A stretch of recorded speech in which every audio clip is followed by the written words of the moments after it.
Hello दोस्तों, नमस्कार। एक बार फिर से आप सभी का स्वागत है।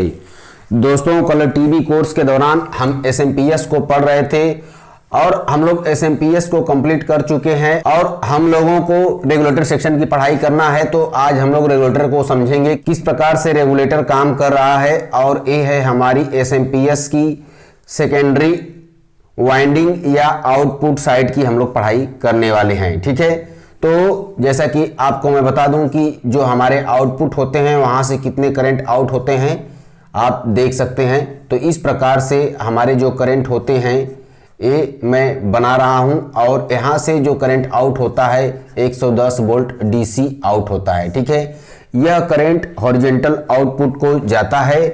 उसके बाद हमारे पास एक और करंट निकलता है जो कि 27 वोल्ट होता है। आप सभी को मैंने पढ़ाया है। उसके बाद आपका निकलता है 12 वोल्ट। ठीक है, आप इस प्रकार से देख सकते हैं। उसके बाद एक और पॉइंट निकलता है इस प्रकार से, जो कि निकलता है 15 वोल्ट के आसपास। ए 110 वोल्ट जाता है हॉरिजॉन्टल आउटपुट को, दूसरा वर्टिकल को जाएगा। 12 वोल्ट सीपीयू सेक्शन के लिए जाता है, 15 वोल्ट साउंड सेक्शन के लिए जाता है। इतनी हमारी रिक्वायरमेंट होती है एक कलर टीवी के अंदर। अब दोस्तों, आपको अलग अलग टीवी के हिसाब से आपको 2 पॉइंट और आपको देखने को मिलते हैं। किसी में मिलेगा, किसी में नहीं मिलेगा, लेकिन रहता है सभी के अंदर व्यवस्थाएं। तो वो अलग अलग सिस्टम से कई प्रकार से सर्किट के निर्माण की गई होती है और अलग अलग प्रकार से काम करते हैं। तो दोस्तों, अब ठीक इसी प्रकार से मैं एक चित्र और ड्रॉ कर लेता हूं इस प्रकार से, और इस प्रकार से मैं ड्रॉ कर लेता हूं। आप देख सकते हैं। तो ये वाली वाइंडिंग आपकी होती है 180 वोल्ट। ठीक है दोस्तों, 180 वोल्ट भी हर एक टीवी के अंदर जाता ही जाता है, लेकिन कहीं पे एसएमपीएस से ही करंट आउटपुट किया गया है और कहीं से ईएसटी के अंदर से, जो कि आप देख सकते हैं ये वाला पॉइंट यहां से किया जाता है। तो उसके बारे में चर्चाएं बाद में होंगी, लेकिन अपने पास कितने प्रकार से एसएमपीएस आते हैं मैं उसको भी बता देता हूं। ठीक है, और किसी किसी के अंदर जो 27 वोल्ट निकल रहे हैं, तो दोस्तों किसी किसी एसएमपीएस के अंदर ये 27 वोल्ट नहीं निकलते हैं, बल्कि ये 2 हिस्सों में निकलते हैं, यानी कि 14-14 वोल्ट के 2 हिस्सों में निकल जाते हैं। ठीक है, तो इस प्रकार से एक एक डायोड लगा करके आप 14-14 वोल्ट ले सकते हैं। तो एक को प्लस और एक को माइनस कर देंगे तो ये 14 दूना के 28 वोल्ट का एक रेशियो अपने को मिल जाता है। तो दोस्तों, ये तो हो गई हमारी आउटपुट एसएमपीएस की। अब हमें रेगुलेटर सेक्शन की पढ़ाई करनी है। तो रेगुलेटर दोस्तों, ये देखिए, ये है हमारा रेगुलेटर, आप देख सकते हैं, और ये था हमारा एसएमपीएस। ठीक है, अब एसएमपीएस से इस रेगुलेटर की जो जरूरत थी ये थी कि भाई हमें जो हमारा जो सीपीयू है, आप देख सकते हैं कि किसी भी डिवाइस के अंदर, चाहे वो कोई भी डिवाइस हो सकता है जिसके अंदर सीपीयू आईसी का इस्तेमाल किया गया है, तो इस सीपीयू को जिंदा करने के लिए, चालू करने के लिए, स्टार्ट करने के लिए एक भोजन की आवश्यकता होती है। अब दोस्तों, जो यहां पे जो करंट जाने वाला है तो ये आईसी है, ये आईसी है। अब ये है सीपीयू आईसी। तो सीपीयू आईसी है तो इसके अंदर बहुत सारे पिन आपको देखने को मिल रहे हैं। तो जबकि मैंने आपको अपने पिछले पढ़ाई में आपको बताया कि एक छोटा सा एक जो पावर आईसी होती है, एक एसटीआर होता है, तो मात्र 5-6 पिन का होने के बावजूद उसके अंदर इतने कंपोनेंट्स लग रहे हैं अलग अलग पिन के लिए। तो ठीक उसी प्रकार से इस आईसी को जो बनाया गया है इसके इंटरनल में, तो इसके इंटरनल में लाखों कंपोनेंट्स लगाए गए होंगे, हजारों लगाए गए होंगे, कोई उसकी गिनती होगी, अब हम लोग को क्या पता। तो इसके अंदर कितने कंपोनेंट्स लगाए गए होंगे, तो उन कंपोनेंट्स को चालू करने के लिए एक भोजन चाहिए होता है। तो उस भोजन की व्यवस्था हम यहां से करने वाले हैं। तो जो इस आईसी को ऑपरेट करने के लिए सबसे पहले दोस्तों हमें इस आईसी को कितना खुराक चाहिए हमें ये पता होना चाहिए। तो उसके हिसाब से इस रेगुलेटर को बनाया जाएगा। भाई इसे एक तो ग्राउंड चाहिए और उसके बाद जो इसे भोजन देने के लिए कि भाई ये जिंदा हो जाएगा तो कितना वोल्ट लगेगा। तो कोई भी सीपीयू आईसी होती है कलर टीवी के अंदर दोस्तों 5 वोल्ट की ही होती है, और लगभग 98% आप मान सकते हैं कि जितनी भी सीपीयू आईसी होती होंगी तो वो आपका 5 वोल्ट से ही स्टार्ट होती हैं, और थोड़ा कम से भी होती हैं, 3.3 वोल्ट से होती हैं, तो फिर अलग डिवाइसों में देखने को मिलता है। लेकिन कलर टीवी के अंदर जितने भी सीपीयू आईसी का इस्तेमाल किया गया है तो 5 वोल्ट से ही वो स्टार्ट होती हैं। अब इसे चाहिए +5 वोल्ट, ठीक है। तो जो भी सप्लाई किसी डिवाइस को किसी एरिया को जाता है तो वो VCC कहलाता है, ठीक है। तो यानी इस आईसी का जो VCC है आप देख सकते हैं 5 वोल्ट है, ठीक है। अब दोस्तों इस 5 वोल्ट को जैसे ही हमें देना होगा यहां से इस सप्लाई से तो ये स्टार्ट हो जाएगा। तो यानी 5 वोल्ट मिलने के उपरांत ये आईसी चालू हो जाएगी। लेकिन इस आईसी को सिर्फ 5 वोल्ट मिलने से ही पूरा वर्किंग नहीं होता है, लेकिन अभी सिर्फ इसे जिंदा करना है। रेगुलेटर सेक्शन का काम है कि इसे सिर्फ जिंदा करना है, तो सिर्फ 5 वोल्ट मिल जाएगा तो ये जिंदा हो जाएगा। और भी रिक्वायरमेंट है उसको, और भी 5 वोल्ट जाना चाहिए। कई जगह से 5 वोल्ट इसको जाना पड़ता है क्योंकि इसके अंदर बहुत सारे एरिया बनाए गए हैं, तो अलग अलग एरिया में कई 5 वोल्ट को भेजना पड़ता है। लेकिन सबसे पहले हम उस 5 वोल्ट की बात करते हैं जो कि VCC है, जो कि सबसे पहले वो जिंदा कर दे। अब दोस्तों इसके अंदर 8 वोल्ट भी जाता है, तो बहुत सारी सीपीयू के अंदर 9 वोल्ट जाता है। तो अपनी अपनी बनावट के हिसाब से उनको करंट इस आईसी के अंदर भेजना पड़ता है, लेकिन सबसे पहले 5 वोल्ट भेजने के बाद वो जिंदा हो जाएगा।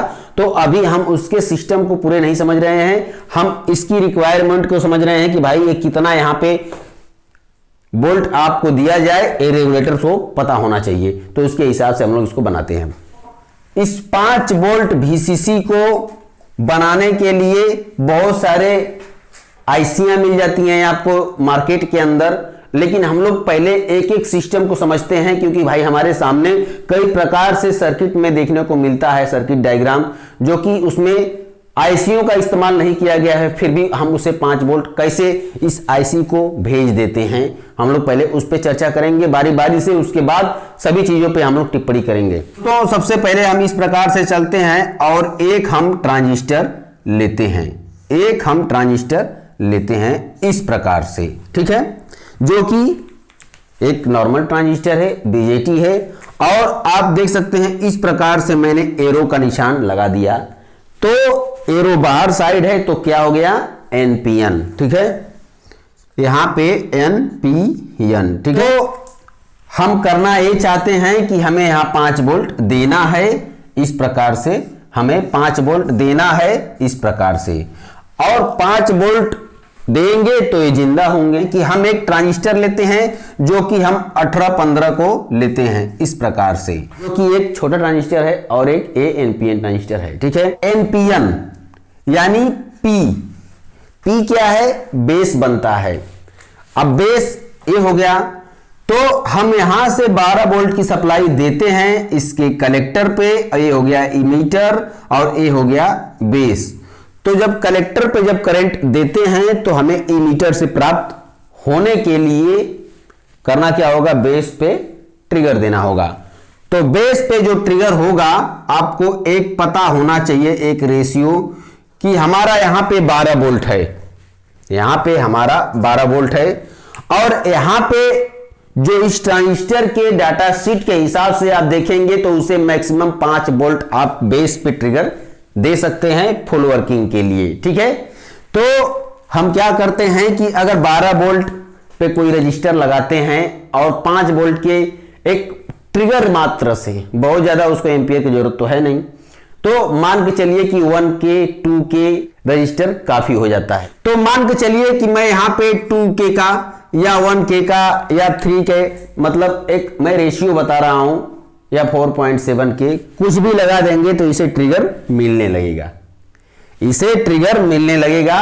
और जब ट्रिगर मिलेगा तो एक कलेक्टर का करंट इमीटर से आउट होगा। एम्पियर में क्या होता है, कलेक्टर से इमीटर की तरफ करंट बहता है। अब इसका मतलब है कि दोस्तों कलेक्टर से इमीटर की तरफ करंट बह रहा है, इस प्रकार से कलेक्टर से इमीटर की तरफ करंट बह रहा है। अब जो यहां पे आप देख सकते हैं कि यहां पे हमारा 12 वोल्ट है, यहां पे आप कह सकते हैं कि भाई 12 वोल्ट है जो हमारा करंट आ रहा है। तो जो ये करंट निकल करके जो जा रहा है यहां से, अब वो करंट क्या है, यहां पे डीसी है, अब वो करंट क्या है, इस ट्रांजिस्टर से वाट में कन्वर्ट हो गया, क्योंकि ये एक बीजेटी ट्रांजिस्टर है जो ट्रिगरिंग के हिसाब से जा रहा है। ठीक है, तो दोस्तों अभी फिलहाल यहां पे आउट हो रहा है, मैं इसको लिख रहा हूं, लेकिन कितना निकल रहा है, वो 12 वोल्ट निकल रहा है। अब यहां पे एम्पियर कुछ भी हो, लेकिन अब कितना निकल रहा है करंट, वो वोल्ट तो ही निकल रहा है, लेकिन जो निकल रहा है जो ट्रांजिस्टर के हिसाब से, ट्रांजिस्टर की कैपेसिटी है 400 मिली वाट। ठीक है, मैं इसको भी लिखता हूं यहां पे 400 मिली वाट। ठीक है, अब सबसे पहले हम इसको पहले करते हैं कि भाई हमें जो इसके बेस पे जो जाना चाहिए था ट्रिगर, वो 5 वोल्ट जाना चाहिए था। तो जिसके लिए मैं क्या करता हूं, सबसे पहले तो मैं एक जीनर लेता हूं और इसे इस प्रकार से ग्राउंड कर देता हूं, जो कि 5 वोल्ट का जीनर है। यहां से एक रजिस्टर लिया जो 1 के 2 के कुछ भी लिया, एक जीनर लगाया 5 वोल्ट से। अब इसके बेस की जो एक रिक्वायरमेंट थी वो पूरा हो गई। अब आपको मैंने एक चीज और बताई है कि किसी भी ट्रांजिस्टर के इमीटर से नॉइज को मारना पड़ता है। जिस प्रकार से ये भी एक ट्रांजिस्टर है और यहां से कलेक्टर पे करंट गया है और इमीटर से आउट हो रहा है, तो इसके बेस पे जो आएगा कोई भी ट्रिगर, तो उसको एक नॉइज देना पड़ता है। तो दोस्तों इस प्रकार से मैंने एक रजिस्टर जो है लगा दिया।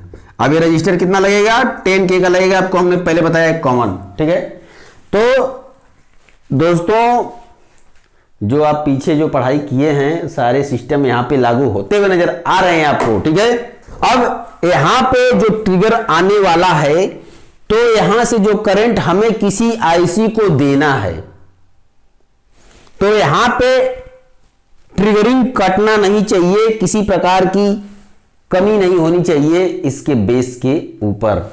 तो जिसके लिए हम यहां पे एक कैपेसिटर भी लगा देते हैं और हम इलेक्ट्रोलाइट कैपेसिटर लगाएंगे, ताकि यहां पे वोल्टेज थोड़ा कभी कुछ प्रॉब्लम भी हुआ तो यहां पे चार्ज होगा, ताकि ये हमारा कंटिन्यू चलता रहेगा, क्योंकि हमारी सीपीयू आईसी को हमेशा काम करवाना है।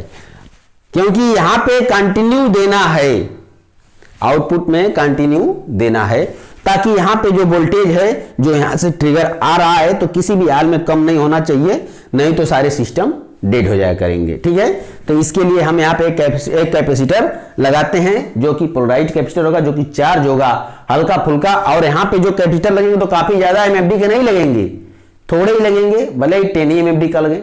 ठीक है, तो इस हिसाब से ए और जो वोल्ट लगेगा इस कैपेसिटर का, तो आपको पता है कि यहाँ पे अब 5 वोल्ट है, तो 5 वोल्ट के हिसाब से समझ लीजिए कि भाई आप यहाँ पे 10 वोल्ट का कैपेसिटर लगा सकते हैं। हालांकि एक बात की बात है, वो खराब तो इसे भी नहीं होगा, लेकिन अब यहां पे 10 एमएफडी 25 वोल्ट का कैपेसिटर होगा। अब हमारा जो यहां से जो करंट आउटपुट हो रहा है वो हो रहा है 12 वोल्ट। ठीक है, यहां से जो हमारा करंट जो आउटपुट हो रहा है ट्रिगर के हिसाब से, लेकिन वो जो करंट हो रहा है तो 400 मिली वाट के हिसाब से हो रहा है। ठीक है, तो हम क्या करते हैं कि अब हम यहां पे एक जीनर लेते हैं, इस प्रकार से आप देख सकते हैं, इस प्रकार से हमने जीनर लिया और इसे हमने ग्राउंड कर दिया। अब हमारा जो यहां का जो लेवल है वो 5 वोल्ट हो गया, और जो हमारा जो यहां पे जो करंट है वो 400 मिली वाट आपको प्राप्त होने लगा, जो कि 5 वोल्ट के रेशियो में। अब दोस्तों हम यहां पे एक कैपेसिटर लगा देते हैं। अब इस कैपेसिटर के लगाने से यहां पे जो ताकतें होंगी, जो हमारा यहां से आउटपुट निकल रहा है, तो यहां पे स्टोर होता रहेगा और ये इलेक्ट्रोलाइट यानी पोलराइज्ड कैपेसिटर होगा। तो जिसके हिसाब से हमारे पास 5 वोल्ट और उसके बाद हमारे पास जो ताकत होगी वो फिल्टर भी होगी और भरपूर होगी। तो जिसके कारण से अब हम इसे इस प्रकार से कनेक्ट कर देते हैं और हमारे पास किसी भी कलर टीवी सर्किट के अंदर आपको इस प्रकार से डायग्राम आपको अक्सर देखने को मिलता है। और भी दोस्तों रेगुलेटर के बहुत सारे नियम हैं, मैं सबको बारी बारी से समझाऊंगा। तो दोस्तों बस आज के लिए तो इतना ही, मिलते हैं नेक्स्ट वीडियो में, तब तक के लिए अपना ख्याल रखें और मस्त रहें।